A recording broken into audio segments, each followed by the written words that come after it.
Alors bonjour à toutes et à tous. Comme Jérôme, je suis très content d'être parmi vous cet après-midi. Je tiens à remercier ADB pour l'invitation et puis Marlène pour ses conseils bienveillants. Donc merci Marlène. Bien, je vais me présenter rapidement. Donc Morgan Donval, j'ai 53 ans, je suis marié, je suis breton, j'ai 2 enfants, Lola et Lorenzo, 19 et 25 ans. J'ai une formation technique à la base, une maîtrise de gestion de production et maîtrise de procédés de fabrication et de production également. En 1995, je décroche mon premier emploi dans une entreprise qui est située à Lannion, donc toujours en Bretagne, une entreprise spécialisée dans l'injection plastique et particulièrement pour le secteur de l'automobile. Un site de production, 36 salariés, donc une entreprise plutôt à taille humaine. J'y reste pendant 6 ans et en 2002, je deviens responsable du site de production de Lannion. Entre-temps, l'entreprise a bien grandi puisqu'il y a 5 sites de production et 250 salariés sur différents sites en Bretagne, en France, pardon. Je m'y plais énormément, je m'investis énormément. Et fin 2005, je m'aperçois de plus en plus, et c'est quelque chose qui me rendait un petit peu mal à l'aise, que la dynamique de rendement est vraiment la priorité pour tout le monde. Et donc à ce moment-là, je me sens plus forcément très bien à ma place. Et en fait, il y a eu 2 événements qui, malgré eux, m'ont approché de la porte de sortie de cette entreprise. Le premier événement, c'est du jour au lendemain, la direction générale me demande de stopper tous les contrats intérimaires. Pourtant, des personnes formées, très compétentes à leur poste, mais il fallait que j'embauche à la place des personnes en cellule de reclassement pour que l'entreprise obtienne des subventions. Donc voilà, la priorité pour eux, c'était d'avoir de l'argent. Là, mes valeurs se sont trouvées énormément percutées et j'ai fait le job, mais difficilement. Et le deuxième événement, c'est qu'au niveau de l'entreprise, on sous-traitait énormément de travail auprès d'un ESAT. Jérôme en a parlé là tout à l'heure. Donc là, moi, c'était un ESAT qui se situe à Mini-Tréguier, qui triait, qui ébavurait des pièces, qui faisait de l'assemblage, qui faisait du conditionnement. C'était des ateliers qui étaient composés de 100% de personnes en situation de handicap, encadrées par des moniteurs d'atelier. Et là, je vous avoue que ça a été une vraie révélation pour moi. Et je ne comprenais pas pourquoi les personnes en situation de handicap comme ça peinaient à trouver un emploi dans le milieu ordinaire. Alors, je ne sais pas si ça vous parle, mais est-ce que vous connaissez le taux de chômage des personnes en situation de handicap en France? Est-ce que ça vous parle? Non? En fait, aujourd'hui, le taux est de 13%, soit 2 fois plus élevé que la population générale. Et c'est d'autant plus surprenant que les entreprises, lorsqu'elles ont plus de 20 salariés, doivent embaucher 6% de leur effectif de personnes en situation de handicap. Eh bien, croyez-moi, la grande majorité n'atteignent pas ce taux et préfèrent payer des cotisations. Donc, je trouvais ça un petit peu aberrant, surprenant. Et voilà, c'est resté en tête. Et en 2005, il y a vraiment eu une opportunité qui s'est saisie à moi et que j'ai pris avec grand plaisir. J'ai rejoint l'ADAPI Noël Côte d'Armor. Alors, je ne sais pas si ça vous parle. C'est une association départementale qui gère une 50aine d'établissements sur le département des Côtes d'Armor. Des établissements spécialisés pour l'accompagnement des personnes en situation de handicap. 2500 personnes accompagnées sur le département, 1400 salariés. Et parmi ces structures, vous avez 13 structures qu'on appelle, nous, les structures travail. Ces structures, c'est 7 ESAT et 6 entreprises adaptées qu'on a regroupées sous un même nom, ESATCO. Alors ESATCO, je pense que ça parle peut-être pas à tout le monde. Alors ESATCO, en fait, c'est une marque actrice de l'économie sociale et solidaire à part entière. Et on propose une 20aine de métiers qu'on a organisés suivant 7 filières métiers.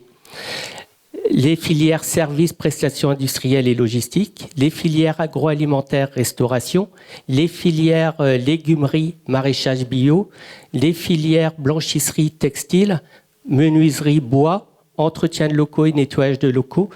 Voilà, et au total, sur l'ensemble du département, c'est 1200 personnes qui exercent une activité professionnelle à part entière.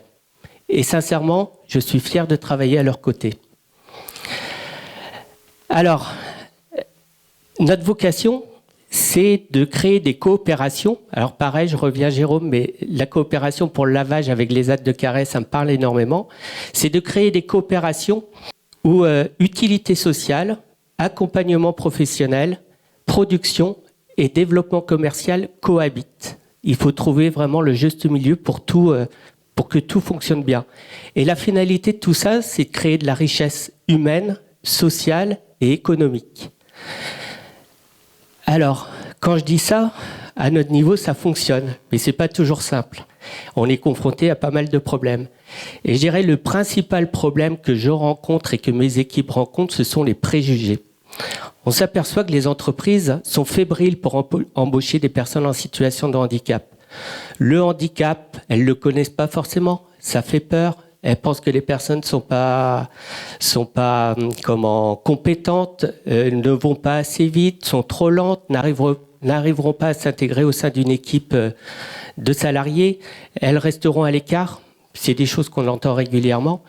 Mais en fait, la principale chose que je constate, c'est que les entreprises ne connaissent pas le handicap. Et donc, avec mes équipes, et puis mes collègues et surtout les personnes que nous accompagnons, notre mission maintenant, c'est de déconstruire tous ces préjugés et de se faire rencontrer justement les personnes en situation de handicap qui ont vraiment un potentiel et des compétences et le milieu ordinaire.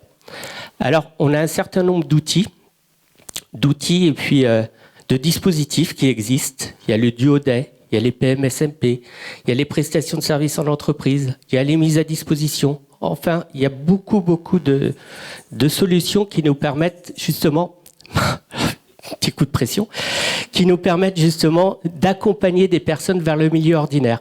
Mais à la rigueur, je vais aller un peu plus vite, je ne vais pas vous lister et rentrer dans les détails de ces dispositifs, mais simplement illustrer par un cas concret qui nous réunit aujourd'hui, puisqu'il concerne le domaine de l'agriculture. Je vais vous parler de Léo. Léo est un jeune qui malheureusement a eu une maladie. Il a eu des difficultés, des troubles du comportement.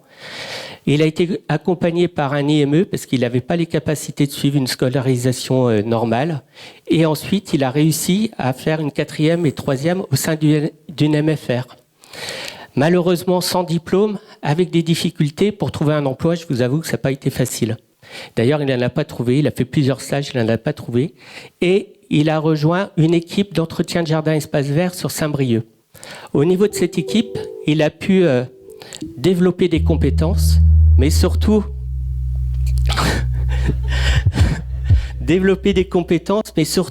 avoir une posture de salarié. Alors là, je suis vraiment troublé. Une posture de salarié, connaître les règles, connaître les consignes de sécurité. Son moniteur d'atelier l'a accompagné pour qu'il monte en compétences autour des techniques de tonte, de taille, d'entretien de massif, pour l'utilisation de machines. Et en fait, il a souhaité découvrir le milieu ordinaire. Et pour cela, on l'a accompagné. Il a fait des stages dans des exploitations agricoles, plusieurs stages, toujours positifs, et il a eu l'opportunité de signer un CDD en contrat d'apprentissage, au sein d'une exploitation pas très loin de Saint-Brieuc. Et d'ailleurs, je souris là parce que Léo m'a fait la surprise d'être présent là cet après-midi, il est derrière vous. Ça a été vraiment la surprise, je l'ai su ce matin. Voilà. Et donc, Léo, aujourd'hui, il s'épanouit dans son métier. Monsieur Ruello, là, justement, son patron est très satisfait de ce qu'il fait. Donc, ça a été une vraie réussite. Et une réussite qui s'est faite aussi grâce à Laurence, qui l'a accompagné, justement, dans le milieu ordinaire. Donc, je dirais que tout est possible. Tout est possible. Et puis, j'aurais plein d'exemples à vous donner plus aussi savoureux que celui de Léo. Mais en tous les cas, voilà, si ça fonctionne, il faut déjà que l'entreprise s'implique. Pas au niveau que de la direction, mais des salariés. Il faut que tout le monde joue le jeu, justement, pour bien intégrer ces personnes. Et pour moi, ça repose sur 3 piliers. Le premier pilier, c'est l'anticipation. Ça s'anticipe, ça se prépare pour accueillir une personne dite différente. La deuxième, c'est la pédagogie. Il faut savoir transmettre un petit peu les messages et puis faire comprendre les consignes de travail, etc. à ces personnes. Et puis la troisième chose, c'est la confiance. Faire confiance à la personne que vous accueillez, faire confiance à nos équipes qui connaissons justement le handicap, et ça sera des choses, je vous assure, positives. Et pour finir dans tout ça, moi, pour avoir passé 20 ans auprès de ces personnes-là, je retiens deux choses vraiment très, très, très fortes. La première chose, c'est qu'il faut savoir être patient.